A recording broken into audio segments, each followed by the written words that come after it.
Yeah, there we go. Okay, apologies for being a minute late. Good afternoon, everyone. Bonjour tout le monde. Just as I begin, I'd like to welcome Ron Battered, the President and CEO of Dofasco. Thank you, Ron, for coming here today. More substantively, thank you for leading one of Canada's great steel companies, but also for helping us in designing some of these support measures that I'm going to talk about today and some of that we put in place. This is an important day for Canada's workers. Look, we know the world's changing. We know that this decades-long process of our ever closer economic relationship between Canada and the United States has ended. And as a consequence of that, many of our strengths have become our vulnerabilities, particularly in those industries that are most tightly integrated with the United States.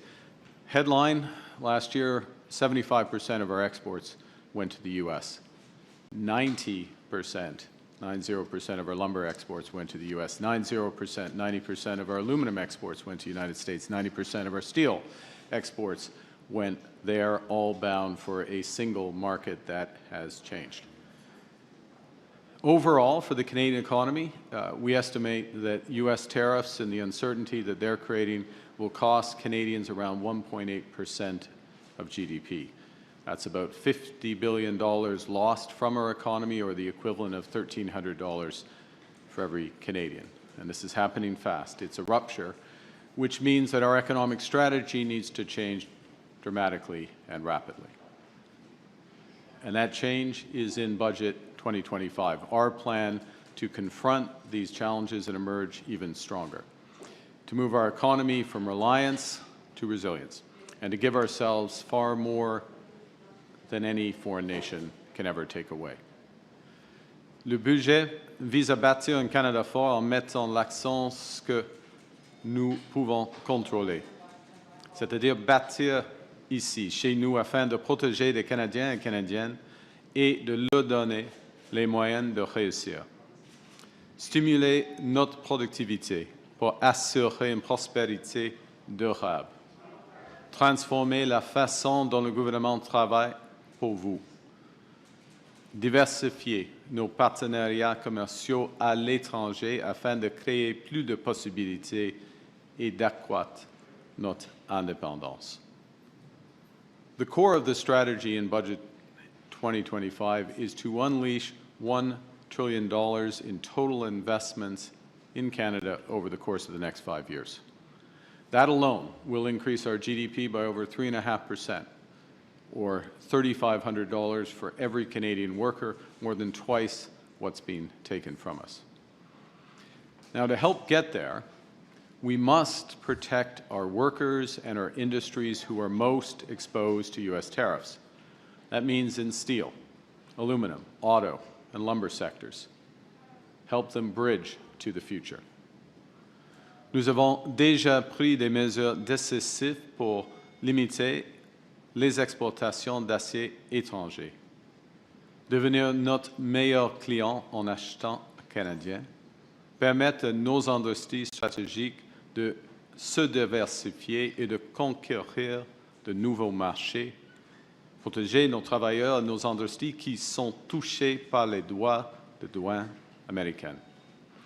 Back in July, we restricted foreign steel imports entering Canada's market, expanded training and income support for steel workers, and provided liquidity relief for businesses. The government, for example, provided a $400 million loan to help Algoma Steel in Sault Ste. Marie to transition to a business model that's less reliant on the United States.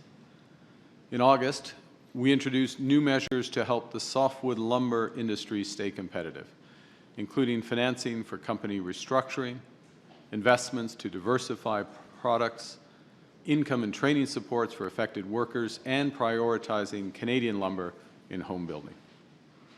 In September, we launched a comprehensive industrial strategy with new reskilling programs, a new $5 billion strategic response fund to help businesses pivot to new markets, and we announced that we would create a new Buy Canadian policy across federal agencies.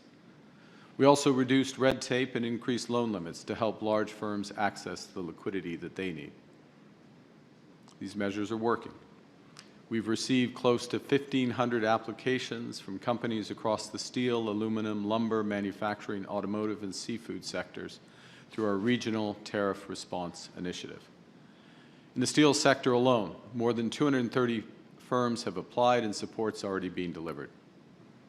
So some examples. Because of these initiatives, Cherubini Metal Works in Nova Scotia is modernizing its metal and fabrication lines to export more products overseas.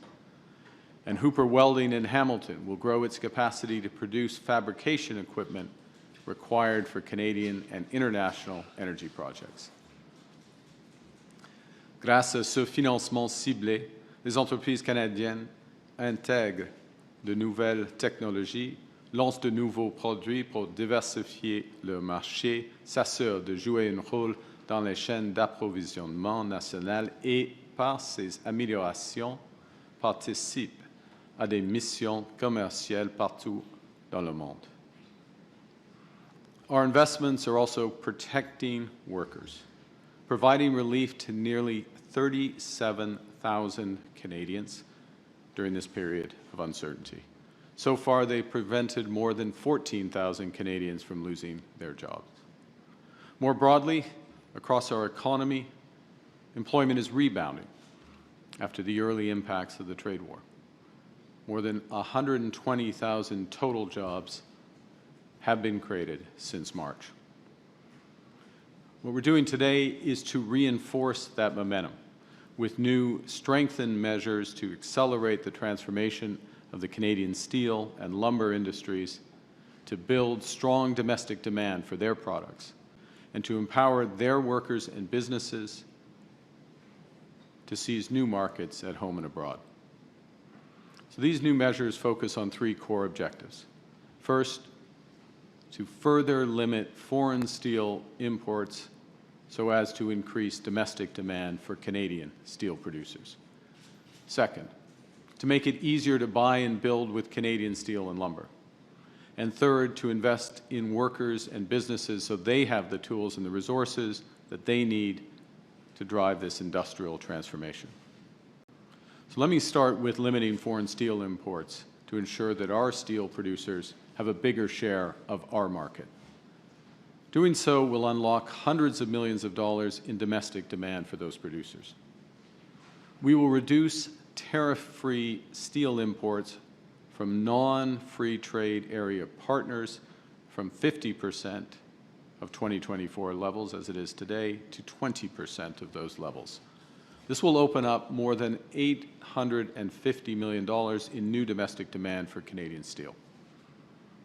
Second, we will reduce tariff-free steel imports from non-CUSMA free trade area partners from 100% of 2024 levels to 75% of those levels, unlocking more than $540 million in additional market access for our producers.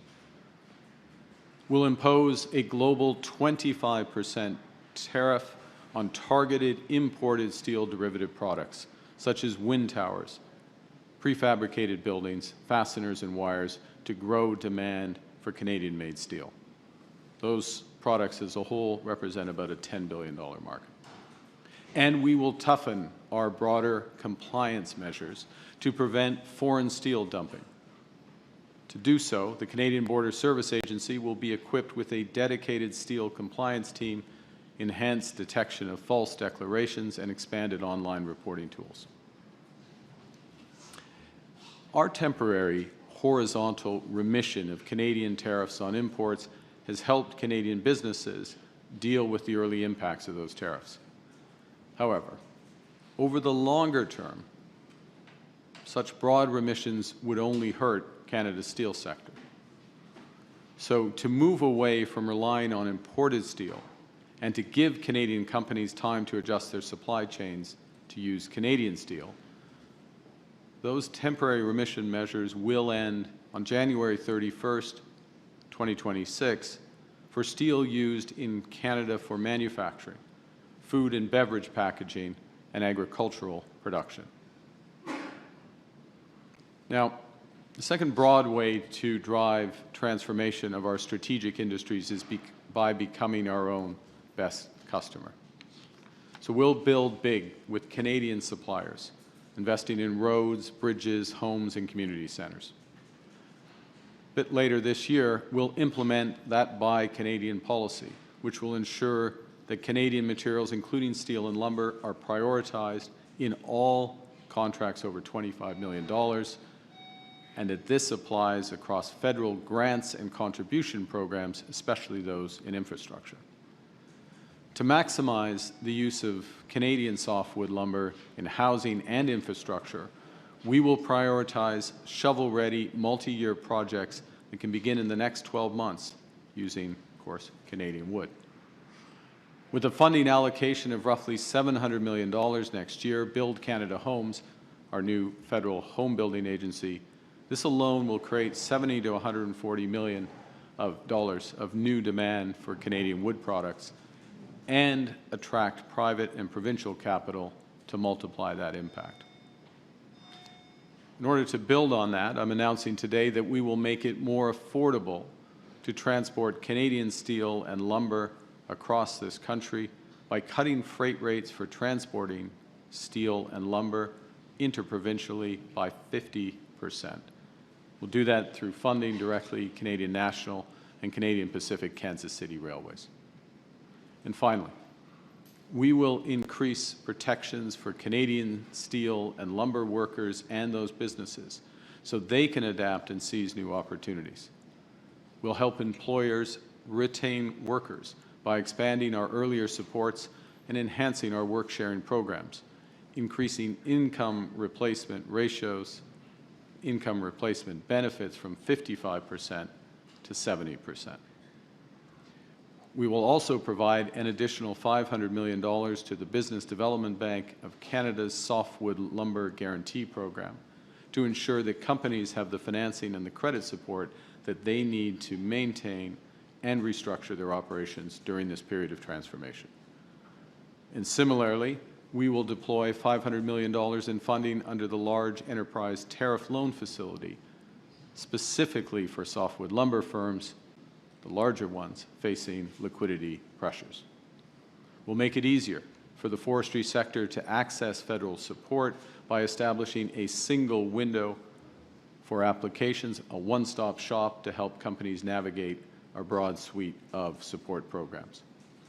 And lastly, we will launch a Canadian Forest Sector Transformation Task Force that seeks input and recommendations from provinces, territories, and industry on how to seize new opportunities in softwood lumber and create new growth in the sector.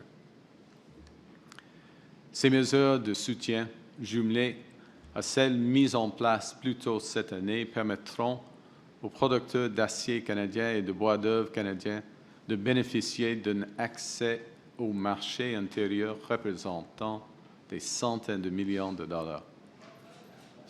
En effet, c'est plus de milliards de dollars. Elles créeront de nouvelles possibilités pour les travailleurs à mesure que la demande intérieure augmentera et offriront aux entreprises le soutien dont elles ont besoin pour s'adapter au contexte mondial en pleine évolution. Nous veillons à ce que les entreprises canadiennes du secteur de l'acier et de bois d'œuvre disposent des capitaux, des talents et du temps nécessaires pour acquérir les compétences, les outils et les installations qui leur permettront de contribuer à bâtir une économie canadienne forte. The hundreds of billions of dollars of infrastructure and housing investments that Budget 2025 will unleash will create significant demand for Canadian steel and lumber, as will our new trade and investment partnerships around the world. Last week, I was in Abu Dhabi, where the UAE announced their decision to invest $70 billion in Canada. In Johannesburg for the G20, we launched discussions towards a Canada-South Africa Foreign Investment Promotion and Partnership Agreement that will deepen investment between our two nations. And we agreed to launch comprehensive free trade talks with India, the world's fifth largest economy. Nous avons entamé des négociations commerciales avec EAU et les Philippines et la Thaïlande, et nous travaillons à la finalisation de notre accord avec l'ANAS. Cela s'ajoute aux accords que notre gouvernement a déjà conclus avec l'Indonésie, l'Équateur, l'Union européenne et l'Allemagne. Les pays du monde entier souhaitent investir au Canada et bâtir avec nous. Nous réalisons les investissements stratégiques nécessaires pour que nous puissions produire et exporter plus de ce dont le monde a besoin, notamment de l'acier canadien et de bois d'œuvre canadien. The Canadian steel and lumber industries will always be at the heart of Canada's competitiveness, our security, and our strength. These are sectors that reflect our country's character, resilient and forward-looking, with a history of reinventing themselves at pivotal moments. Et à ce moment charnière de notre histoire, le Canada passe de la dépendance à la résilience. Nous pouvons nous donner bien plus que ce que n'importe quel gouvernement étranger ne pourra jamais nous enlever. Nous bâtissons une seule économie canadienne au lieu de 13. Nous bâtissons ensemble de projets d'intérêt national. Nous réalisons des investissements sans précédent dans notre défense et notre sécurité et nous diversifions nos relations commerciales. We'll build Canada strong with the workers and the resources that build our community strong. Canadian workers, Canadian steel and lumber. With them, we'll build Hamilton strong.